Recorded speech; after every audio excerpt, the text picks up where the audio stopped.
Hi guys, kamusta po kayo? Ito po yung isdang nabili ko kahapon, dalagang bukid. Ayan, pinirito ko na lamang po. At siyempre, dapat meron niyang kapares. Kaya nagisa na lang po ako ng gulay. At siyempre, yung aking inumin, andyan na rin po yung aking kinchay tea at saka po yung ating fried rice. At siyempre, habang ako naman po ay kumakain, kayo naman po ay panoorin nyo yung ating pagluluto. So ayan guys, ready na yung ating lulutuin. Nandiyan po yung ating dalawang isda at yung ating mga gulay, bagyo beans, ampalaya at siyempre meron po tayo diyang bawang at sibuyas, kinchay at yung konting giniling na manok. At siyempre yung ibang sangkap mamaya na lang natin makikita habang tayo ay nagluluto. Ayan guys, ready na po yung ating dalawang kawali. Sa kabilang side yung ating pritong isda at dito naman sa kabilang side yung ating ginisang gulay para naman makamenos ako sa oras at hindi ako malate sa aking trabaho. So ayan guys, habang nakasalang yung ating isda, isabay na natin yung ating pagigisa. Unahin na lang natin yung ating sibuyas. Mga 30 seconds lang, okay na yan. Pati yung bawang, 30 seconds. Siyempre, mabilis namang mamula yan. At medyo nilakasan ko ang apoy dito.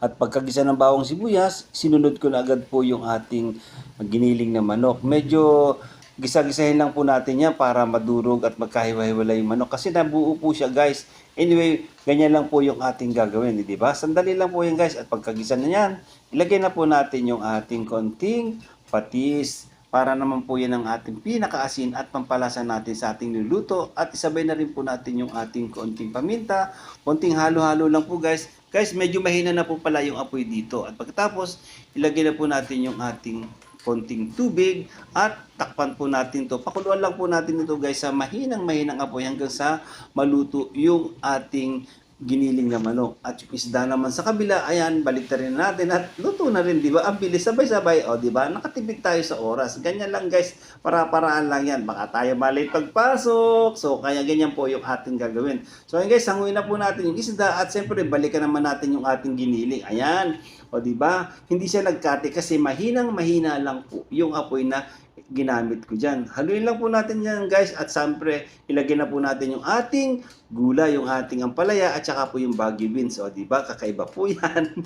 Okay po yan, masarap po yan. So halu-haluin lang po natin yan guys at pagkatapos lagyan na po natin ng konting tag dito, oyster sauce. Drop lang guys, huwag po isang kutsara basta drops lang po yung nilagay ko. At siyempre takpan po natin yan. Shimmer po uli natin yan guys. Basta guys, mahina lang po yung apoy. Kita nyo naman guys, medyo nagkati-kati na po yan. Kaya magdadagdag po tayo dito ng konting tubig. At siyempre, pero bago lahat, lagyan po muna natin yung ating kinchay. Ayan, o, di ba? Sabay ng konting tubig para naman hindi po kating-kati yung ating pang-ulam. O, di ba? Masarap yung ating ginisa ngayon. Napakabango po guys. At talaga naman, ang sarap niyang kainin. First time ko lang magluto ng ganito na magkahalo yung ampalaya at saka yung bagyo beans. So, anyway, masarap po yan guys. I'm sure na pag ginawa nyo ito ay magugustuhan nyo rin. So yan guys, ganyan-ganyan lang po. Halo lang po pagkalagay po ng kinchay at pwede na po yan. O diba? Napakabilis lang kasi yung kinchay guys, lalantay lang natin para yung amoy niya lumabas. O yan, approve na po yung ating pang-ulam. Hi guys, good morning, good morning. Kain po tayo. Tara guys, samahan nyo kami kumain. At ready na po yung aming pagkain. Nakapaglaga na po ako ng kinchay tea. Meron po kami dito nga pritong dalagang bukid, tsaka po yung ginisang gulay lang po.